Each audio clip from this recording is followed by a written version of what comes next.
بسم اللہ الرحمن الرحیم۔ میرے محترم بھائیوں اور میری پیاری بہنوں، السلام علیکم۔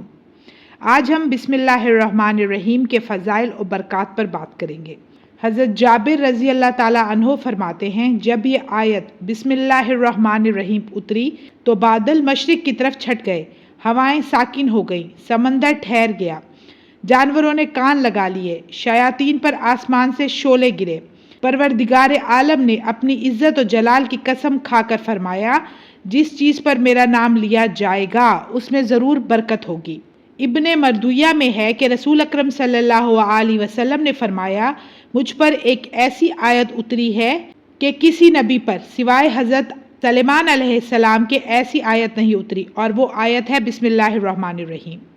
حضرت ابن مسعود رضی اللہ تعالیٰ عنہ فرماتے ہیں کہ جہنم کے 19 فرشتے ہیں، اور بسم اللہ الرحمن الرحیم جو شخص پڑھے اس کے بھی 19 حروف ہیں، ہر حرف پر ہر فرشتہ سے بچاؤ بن جائے گا۔ حدیث شریف میں ہے کہ جس کام کو بسم اللہ الرحمن الرحیم سے نہ شروع کیا جائے وہ بے برکت ہوتی ہے، حتیٰ کہ غسل خانے میں جاتے وقت بھی بسم اللہ الرحمن الرحیم پڑھ لیں۔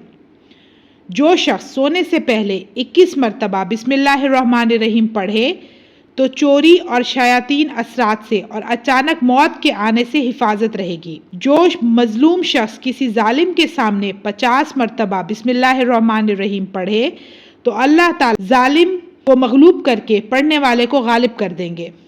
جس کسی کا حافظہ کمزور ہو وہ 786 مرتبہ بسم اللہ الرحمن الرحیم پڑھے اور پانی پر دم کر کے طلوع آفتاب کے وقت پیے تو ذہن کھل جائے گا اور حافظہ قوی ہوگا۔ اگر آپ کی کوئی ایسی حاجت ہے جو پوری نہ ہو رہی ہو تو بسم اللہ الرحمن الرحیم کے نوافل کا اہتمام کیجیے۔ یہ ٹوٹل 12 نوافل ہیں، یعنی کہ ٹوٹل 24 رکعتیں بنیں گی، اور ہر 2 رکعت کے بعد آپ سلام پھیریں گے اور 1000 مرتبہ بسم اللہ الرحمن الرحیم پڑھیں گے۔ اسی طریقے سے آپ اپنے 12 نوافل مکمل کریں گے اور 12000 دفعہ بسم اللہ الرحمن الرحیم پڑھیں گے۔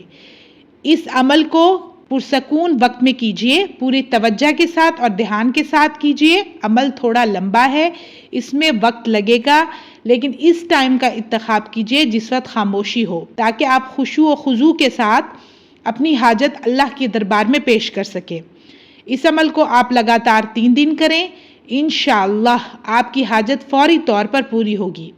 تو ویورز، مجھے دیجیے اجازت، انشاءاللہ میں پھر حاضر ہوں گی۔ اپنا ڈھیر سارا خیال رکھیے گا، دعا میں یاد رکھیے گا۔ اللہ حافظ۔